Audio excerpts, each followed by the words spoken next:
Region 10 News and St. Francis Medical Center.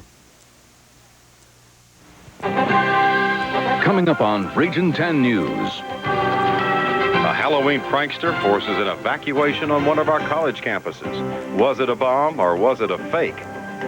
We're also live here at the Pecanland Mall for On the Road with Halloween. We have lots of contestants to judge, so make sure that you stick around.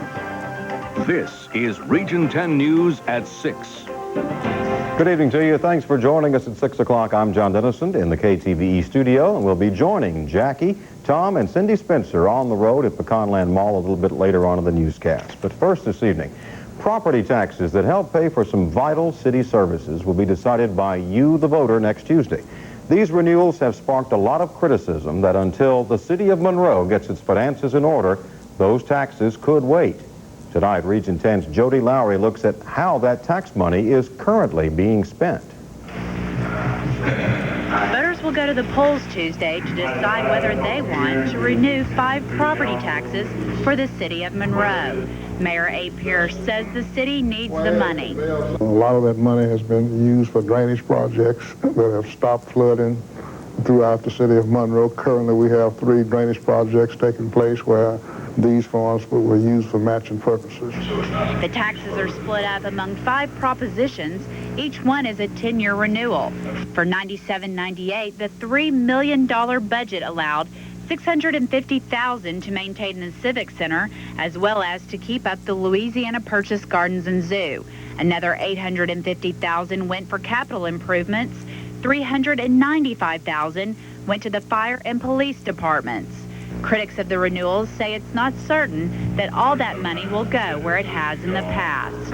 Most of which of these are not actually dedicated. There's an implied dedication, but they're not verbally dedicated, so that people would need to read those propositions very closely, and they will see that they have and/ors in there. And Councilman Lyle Miller adds voters should know up front where their money's going. And I would encourage people to not vote for the renewals until such time that a financial plan is brought forward.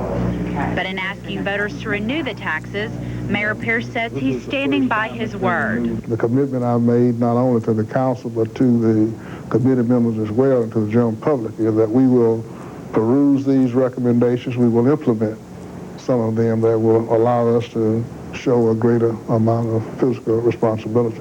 If voters approve of the tax renewals, Mayor Pierce said the city can begin collecting funds by the first of the year. Jody Lowry, Region 10 News. Now, of course, voters go to the polls Tuesday to vote on these tax renewals, and El Dorado voters face some tax issues for police and fire departments. We'll tell you about those items Monday at 6 o'clock on Region 10 News. The funeral for a firefighter is tomorrow, several weeks after he suffered severe burns battling a woods fire sparked by careless burning.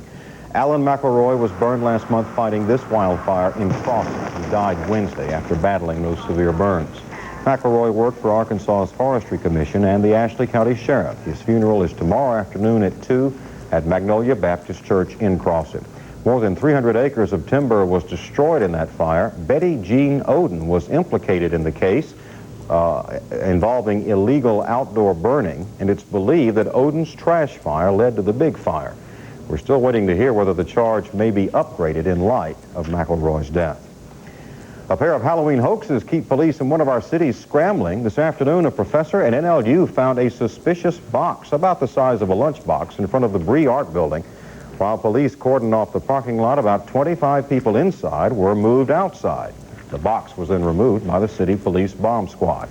Well, they later found out the bomb was a fake. One person told Region 10's Eric James at the scene it appeared to be nothing more than a couple of flares taped together. Police are looking for the prankster. Sometimes trick-or-treat gets out of hand in more ways than one. A little after 7 this morning, a man walked into this Monroe office of Kelly Plumbing and saw something scary. Sticking out from under his desk was a hand holding a gun. The man got out in a rush. Several police officers were called. It turned out to be a rubber hand with a fake gun. Trick-or-treat? Well, depends on who you're asking. A former Arkansas state employee who is at the center of much of the legal flurry surrounding President Clinton appears poised to be $1 million richer. NBC News reports tonight that Paula Jones will take a $1 million settlement check from that rich New York developer who's been offering it. The check would be the first in a two-part plan to settle Jones's sexual harassment case against the president. Jones would then try to strike a separate deal with Clinton, and sources are telling NBC this evening that would not be a problem. An accident involving a semi-truck on one of our highways sends one person to the hospital. It happened this morning here in West Monroe at the intersection of State Highways 617 and 34. Police say this Buick stopped at a red light waiting to turn onto 34, was rear-ended by the semi-truck. The impact caused the car and the truck to clip a Ford Explorer. That's what was left of the Buick, and here's what happened to the Explorer. The truck driver is Alvin Arnold. He was not hurt, but he got ticketed for careless operation. The driver of the Ford Explorer was Carl McMillan. He had minor injuries, was taken to St. Francis, and somehow or another, despite all the damage to that Buick, the driver of that car did not get hurt. This is Halloween Eve, and as you watched at 5 o'clock, we've got our second annual On the Road costume contest at Monroe's Pecanland Mall. That's where Jackie, Tom, and Cindy Spencer are right now, and I'll bet it was really hard to judge the winners with all those great get-ups out there. Hey, you bet correctly. It was tough. It was tough. We ended up having to pick two in each category. We were only supposed to pick one, but we could not do that. There's no way you can just pick one. That's right. We might be losing some viewers because we didn't pick somebody's We didn't pick them all. I know. We'll give them candy later, but I tell you, we will announce the winners of this contest when we come back from break and right after we take a look at what's happening with our weather. So make sure you stay tuned.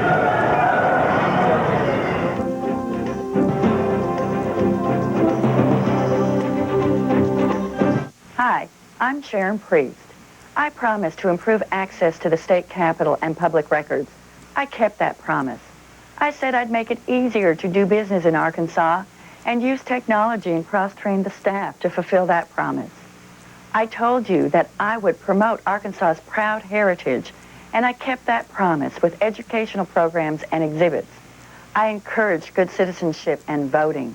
To continue our progress, I need your vote on November 3rd.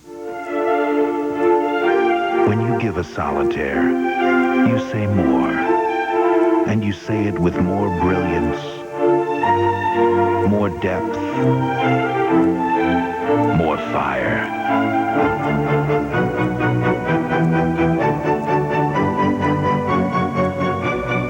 The Diamond Solitaire. A diamond is forever. De Beers. Gosh, you know, I just went to use the phone. You say once you got back, your wife was gone. Yes, sir. Hello. What? Have you checked the hot enchilada? Oh, no. Millicent gets terrible heartburn. Not this time. What's that? Looks like the remains of an individually wrapped Pepsid AC chewable. Introducing Pepsid AC Chewables, the first chewable to stop heartburn before it starts. Millicent? Is that you? Start living heartburn-free with new Pepsid AC Chewables. Hello? Jerry, you got the part. And so began my preparation for the role of Southern Quality Ford dealer spokesperson. I researched and studied and crammed. Among my discoveries... Right now, get a 98 Mustang with less than 1% APR or $1,000 cash back. Finally, the big day arrived. And coach you say... What a great deal. Brilliant. Where's my cappuccino? That's it. Hurry to your Southern Quality Ford dealer today. That can't be it. Meteorologist Tom Pearson is certified by the American Meteorological Society and the National Weather Association. Well, welcome back, everybody, to Pecanland Mall. We've been out here since 5 o'clock judging a big Halloween contest. We have so many people out here. Cindy. So many. A lot more. Oh, my God. Who's this? All kinds of ghosts and goblins out here. Thunder. This is Tom's best friend. One of our best employees. Yeah, right. Well, anyway, it's time for us to take a look at that weather for the weekend, Tom. We can take a look at it. It's not too scary, I don't think, but hang on to your seats just in case. So we'll first take you out WeatherNet 10, West Washita High School, the newest member of the WeatherNet 10 network. We got 73 degrees under a clear to partly cloudy sky. Not much on the way of wind out at West Washita, nearly calm. Dew point temperature still pretty high. We're in the mid to upper 60s, so if you thought it's been kind of muggy the last day or two, you are right.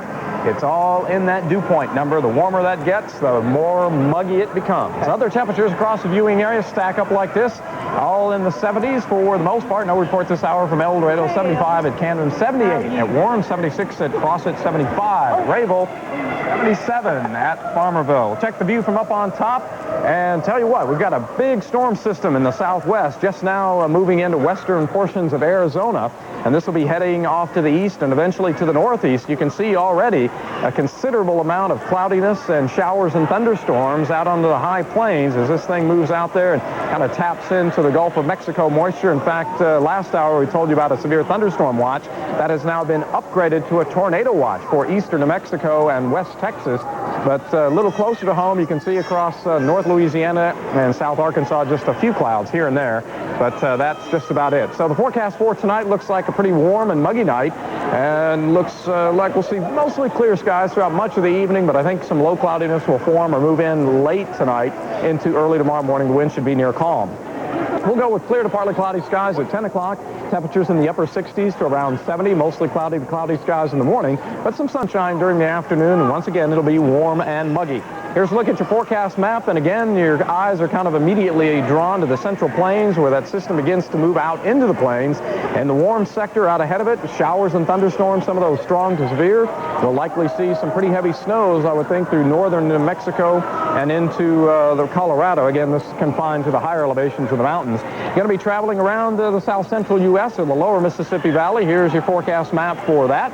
And again, for us, some early morning low cloudiness, otherwise partly cloudy skies around here. Very little, if any, chance for showers. However, as you travel to the west through parts of Oklahoma into central Texas, again, we'll see some pretty good showers and storms. 79 in Dallas, 69 in Oklahoma City, 56 in Kansas City, and only 43 with a chance of snow showers to the west of Denver. The 7-day forecast then for here, again, morning cloudiness on Saturday, otherwise partly cloudy skies. We'll see increasing chances for showers and storms on Sunday, but I think it'll be late in the day or even into Sunday night, and then a good chance of rain on Monday. It'll be turning cooler on Monday as some of that cool air filters in, and then Tuesday through at least next Friday looks like temperatures at or even a little bit below normal for this time of year. So we had some cool air last week. We warmed up as we expected it would. Now we're going to cool it back off again, and that's the way it goes. And a lot of pretty times good Halloween. Doesn't it sound like a pretty Halloween good looks good. Good. And we should say that all these kids, before we announce the winners, the big moment has arrived.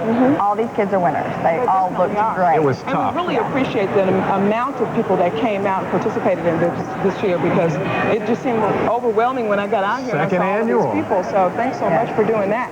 Well, what we're going to do now is introduce you to some of the winners, and I have to go over here first to the, somebody left a baby in the bucket.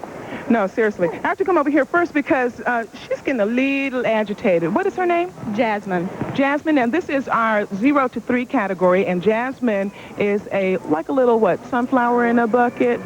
She really doesn't appreciate being in this bucket, but she's okay now that she has her bottle. So she was one of our winners, and because we had such a tough time, we had to pick another person over here, and I'm going to try to stand up here. This is our little skunk. She's nothing like a skunk, but she was the second person to win in the 0 to 3 category. What is her name? Peyton Del Rio. Peyton Del Rio. Del Rio. And she's so friendly. She was just pulling on Cindy's hair earlier. She's a friendly skunk. Kind of, hi, how are you? Hi there. Huh? She's going to eat it. Okay, thank you so much. This is our 0 to 3 category. Now moving on to our next category, we have our little, I kind of call her a mermaid at first, but she's not really a mermaid. What are you calling yourself today? Jasmine. Besides Jasmine, what is your costume supposed to be? You look like a little ballerina to me, but it looks nice. This is Jasmine. She's one of our other winners tonight in the next category that we had for tonight. And she's accompanied by the second person that we picked in the same category because it was such a hard competition. Now, he's definitely a king. What is your name? Mason. Mason. And how'd you come up with this outfit? My grandma just made it for me, and I picked it, and I just wanted to be a king. You wanted to be a king for a day. Well, thank you, Grandma. We appreciate that. Now, in our next category, which is our 7 to 10-year-olds, what's your name? Who are you supposed to be? Elvis. Definitely Elvis. We saw your other Elvis a few minutes ago that works with us. Now, how'd you come up with this costume? You're an Elvis fan? Uh-huh. Yeah? You know any Elvis songs? Yes. Can you give us one? You ain't nothing but Sounds good to me. You been working on this? Yeah. Yeah, you ready for Halloween? Yes, ma'am. And what is your name?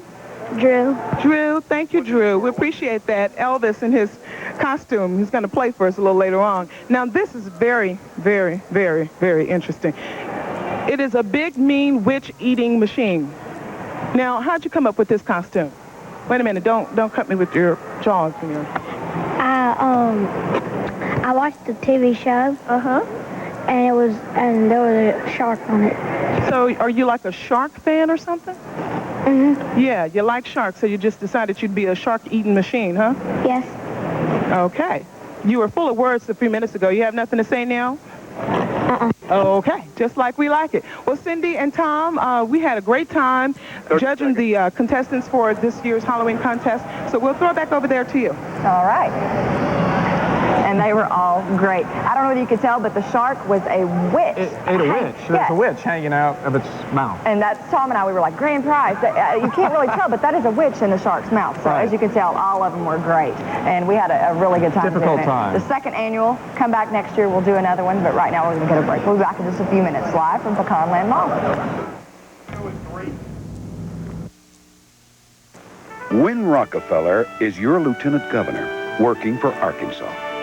Win is working to improve the lives of all Arkansans, working to bring more and better jobs to every corner of Arkansas, working for the concerns of seniors and to improve public safety, working for our children's futures to reduce the impact of drugs and gangs.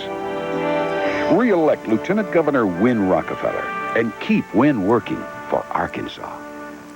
It's back, and only at Popeyes, the Crawfish Festival. Get a big basket of popcorn crawfish, crispy on the outside and tender on the inside. Served with Cajun fries of biscuit and dipping sauce. And Popeyes Crawfish Etouffee, the newest Louisiana legend. Tender crawfish and Creole vegetables simmered in a sauce, poured over rice, and served with a biscuit. Popeyes Popcorn Crawfish and Crawfish Etouffee. 2 one-of-a-kind meals starting at just $3.99 for a limited time only. I'm Governor Mike Huckabee. Have you had enough of politics, especially the negative attack ads that seek to destroy the reputation and distort the record of others? Well, I've had enough. I entered public service to build Arkansas up, not tear someone else down. And I'm betting my job as governor that you want a governor with a positive record, a positive campaign, and a positive vision for our future. On November the 3rd, give me your vote and a mandate to prove that negative campaigns just won't work around here anymore. Mike Huckabee, our governor. Do you want to gamble with Social Security? Well, Fay Bozeman does.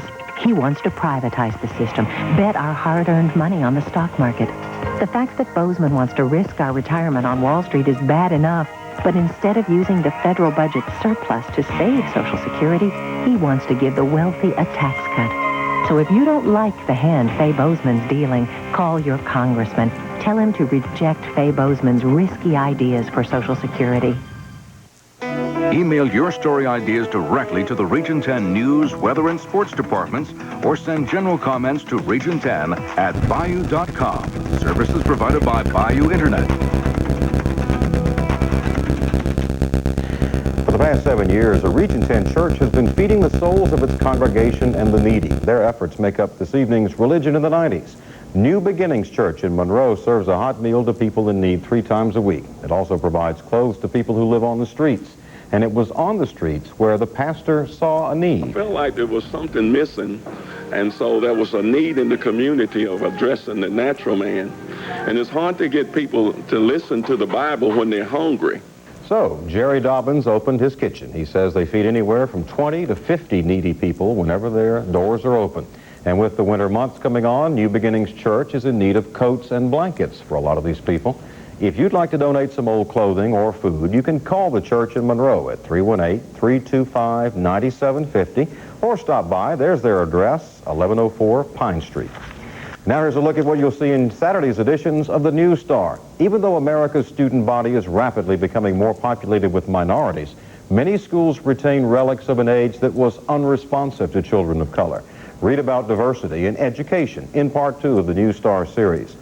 And a West Monroe High School student will dance in the Macy's Thanksgiving Day Parade. Read all about it tomorrow in the News Star. And, of course, you'll be able to watch it here on Region 10 with all those fine folks, Al Roker and all the others. Now, Absolutely. we were supposed to have Bo up in Oak Grove this evening at 6 o'clock. He did join us at 5. We have a little technical problem, so we can't go back to Oak Grove Live, but we got John Brady here to preview all the big stuff this evening in sports. I think he's tailgating, actually. I think that's the proper Tell him terminology. to go out of the Grove and get back to work. Okay, we'll do.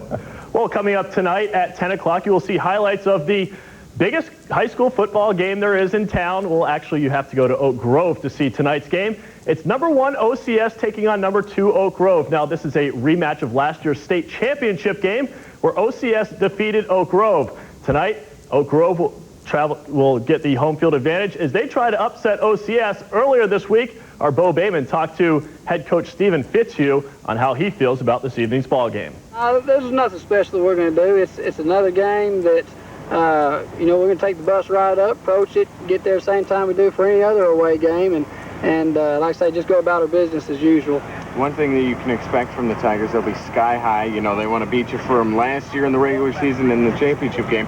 So they're going to come out. They've probably put a lot into this game, haven't they? There's no doubt about it. This is a game that all year long people's been talking about, and so, this is the week. It's finally here. It's going to be, like I said, a great atmosphere.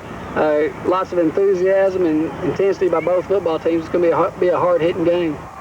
And, of course, there's plenty of other games beyond this big one between Oak Grove and OCS tonight. Right now, let's show you who else plays tonight and where they play.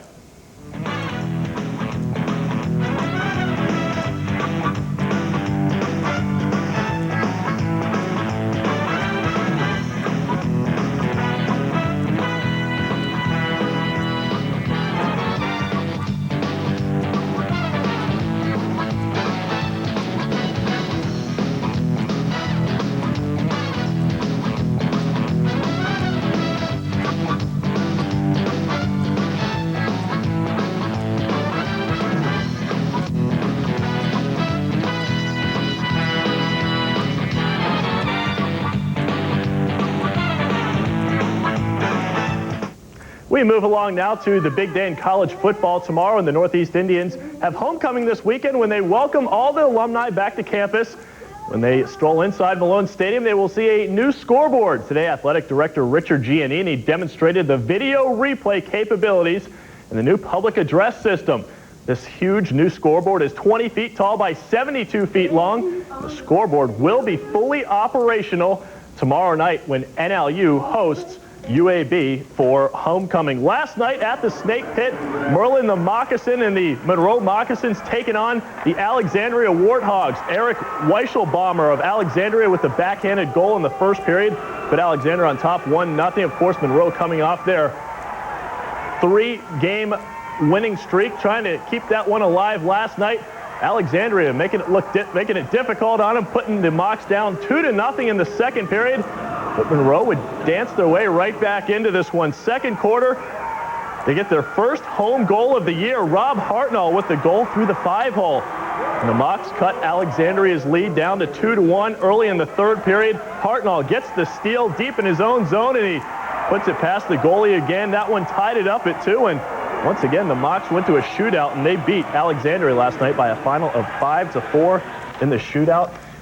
And that's 4 straight for the Moccasins. Not too bad. Tomorrow, they were fighting. They were fighting last night. But the Mocs, they're feisty. After losing 3 straight, they've now won 4 straight. Tomorrow, they play at 2 o'clock in the Snake. Kind of like the Saints. You get the fear of an almighty one inside of you, and you say, I'm going to win now. Absolutely. Okay, we'll take wins like that.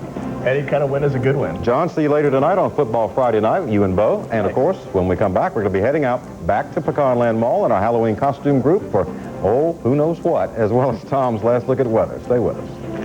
The KTVE Region 10 Fish and Game Forecast is brought to you by Teague Chevrolet Olds Toyota in El Dorado.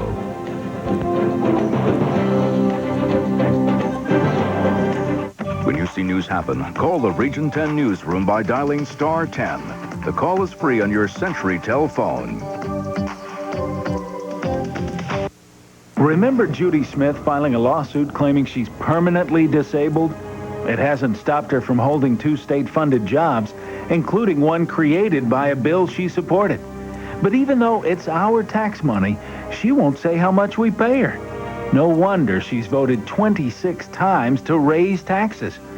since we can't trust Judy Smith, we can't trust her negative campaign. Re-elect Congressman Jay Dickey, working for Arkansas. If Amendment 2 passes, it will be easier for the state legislature to increase your taxes, meaning that you'll bring home less money and state government will take away even more. And income tax is just one of many tax increases you could face. Don't make it easy for them to raise your taxes. Vote against the Easy Tax Amendment. Vote against Amendment 2. Blanche Lincoln is the daughter and granddaughter of veterans. She learned patriotism at an early age and that the men and women who serve in the military are America's finest. Today, American soldiers are serving all over the world, protecting freedom and promoting democracy. In Congress, I voted to make sure that our allies paid their fair share. If our friends overseas want us to send troops to protect them, they need to help pay for them. Blanche Lincoln, standing up for America. These guys pretend they're gay for pay. You don't buy that he's straight? He's gay. But are they enjoying their work a little too much? What wouldn't you do for money? Let's talk about sex all this week on Ricky Lake.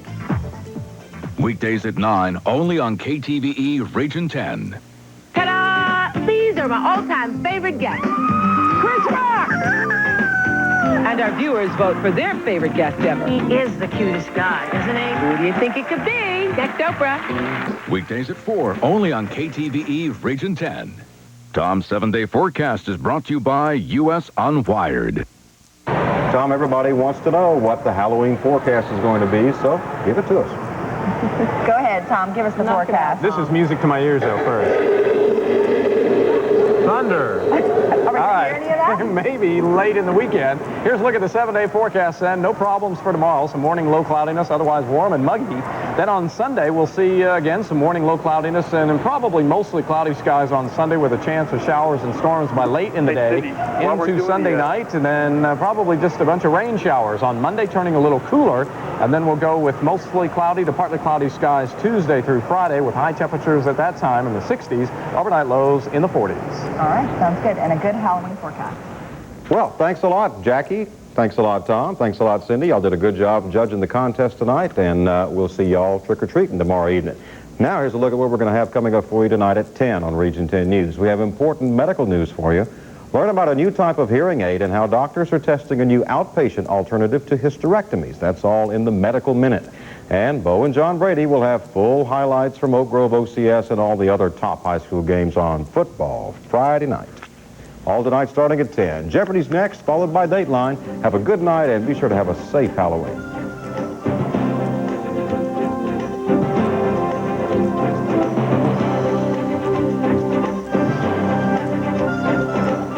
Wardrobes provided by the Toggery and Her Toggery.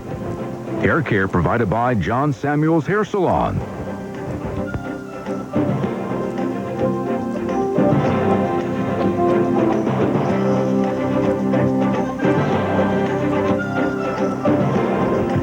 We know you have a choice. Thank you for choosing KTVE Region 10 News.